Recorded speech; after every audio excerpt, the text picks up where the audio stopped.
আজ একটা খুব জীবনের খাঁটি কথা বলি। সেটা হলে প্রত্যেকেই ফেসবুকে জিজ্ঞেস করে আপনি কতদিন করছেন, কতক্ষণ সময় করেন, এত ধৈর্য আপনার কী করে থাকে, বিভিন্ন রকম বিভিন্ন প্রশ্ন করাই স্বাভাবিক। সেটা সেটা হলেই এক টোপ করে খেজুর গাছে যখন ভাঁড় চাষি পাতে, এক টোপ পানি রস পড়ছে, আবার কিছুক্ষণ বাদে আর এক টোপ। তো এক টোপ 1 মিনিট 1.5 মিনিট বাদে হয়তো এক টোপ রস পড়ে। সকালবেলা গিয়ে দেখা যায় যে ভাঁড়টা ভর্তি হয়ে গিয়ে ভাঁড় ছেপিয়ে আবার নিচে দিয়ে পড়ছে। তাহলে এক টোপ পড়ে যদি এত হয়, কি বলতে চলেছে আপনি ভালো করে আপনারা বুঝতে পারছেন, আপনার বুদ্ধিমান। আপনি প্রতিদিন যদি একটা করে ইঁট এক জায়গায় রাখেন, আপনার 50-55 বছর বা 60 বছর বয়সে গিয়ে দেখবেন সেই ইঁটটা, একটা ইঁট আর নেই, সেখানে একটা পাহাড় হয়ে গেছে।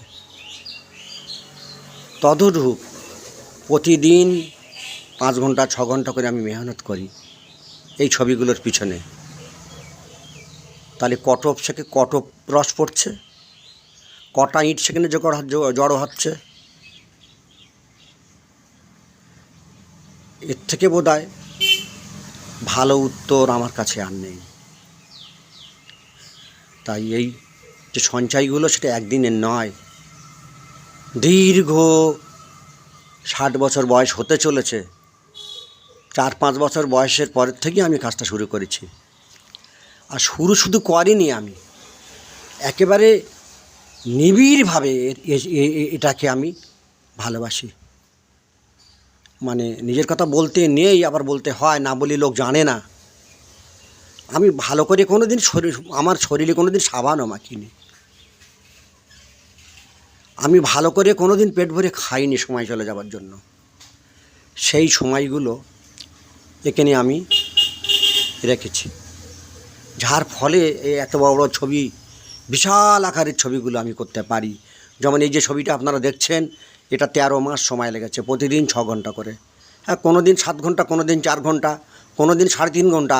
তো অ্যাভারেজ আমি আমার হিসাবে 6 ঘন্টা করে সময় আমি দেই। কোনো দিন 2 ঘন্টা কম দিতে পারি, তো তার 2 দিন বাদে বা 1 দিন বাদে আধ ঘন্টা করে সেটা আমি পূরণ করি।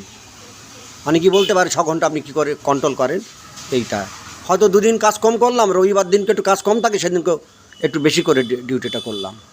এভাবেই ঈদের দিনগুলো লোক সবাই বেড়াতে যায়, আমি সেখানে পুরো সময়টা এখানে পে করি। এভাবে সময়গুলো আমি এখানে দেই। হ্যাঁ, এখান থেকে এই ছবিগুলো বিক্রি করলে আমি প্রচুর টাকা ইনকাম করতে পারতাম, কিন্তু না, এগুলোকে আমি রেখেছি এই জন্য একটা গ্যালারি করে, যাতে সবাইকে দেখাতে পারি, আর কিছু লোকের যাতে এই সম্বন্ধে কিছু জ্ঞান অর্জন হয়, একটা ধারণা জন্মায়। শুধু শিল্পটাকে ভালোবাসি তো মন থেকে, অবশ্যই ঠিক কথা, শিল্পটাকে বাঁচাবার চেষ্টা করি। গোপালকৃষ্ণ গান্ধী আমাকে বলেছিল, ভদ্রলোক প্রায় আধ ঘন্টা আমার সাথে কথা বলেছিল। তো বলেছিল, কথাগুলো খুব ভালো লেগেছিল আমার, যতেও জ্ঞানী লোক অনেক। বলেছিল, ভাই, আমাদের ভারতবর্ষ অনেক উন্নতি করছে, কিন্তু ভালো শিল্পী, ভালো কলাকার হারিয়ে যাচ্ছে। তো ছবিগুলো পারলে একটু চেষ্টা করো, যদিও রাখা খুব কষ্টকর, তবুও চেষ্টা করো একটু ধরে রাখার। তাহলে একটা দিন তোমাকে লোক হয়তো আজকে হয়তো কম চিনছে, কিন্তু একটা দিন ভরপুর তোমাকে চিনতে পারবে। তো এরকম যেমন আমাদের মাননীয় ডক্টর রঞ্জিত পাঁজাও বলেছিলেন, ঠিক এইরকমই কথা। তো সেটা আমি চেষ্টা করি, চেষ্টা তো আমি শুরু থেকেই করি। আর অপশানগুলো পাই, এই যে আপনারা বিভিন্নভাবে কথা দিয়ে আমাকে সাহায্য করেন। হ্যাঁ, আমি ওখান থেকে অক্সিজেনগুলো পেয়ে যাই। ওই যে গোপাল ভাঁড়ের গল্পটা আছে না, গোপাল ভাঁড় যখন পানাপুকুরি ডুব মারলো, থাকার জন্য তাকে বলা হলো শীতকালে।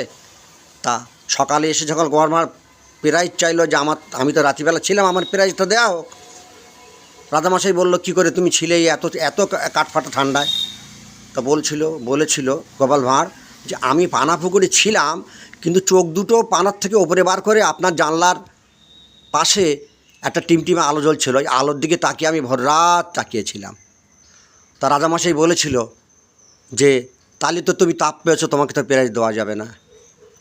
তো আপনাদের এই ছোট ছোট টিমে আলো না আমাকে তাপ দিয়ে দেয়, সেখান থেকে অক্সিজেনটা আমি পেয়ে যাই। ভালো থাকবেন আপনারা।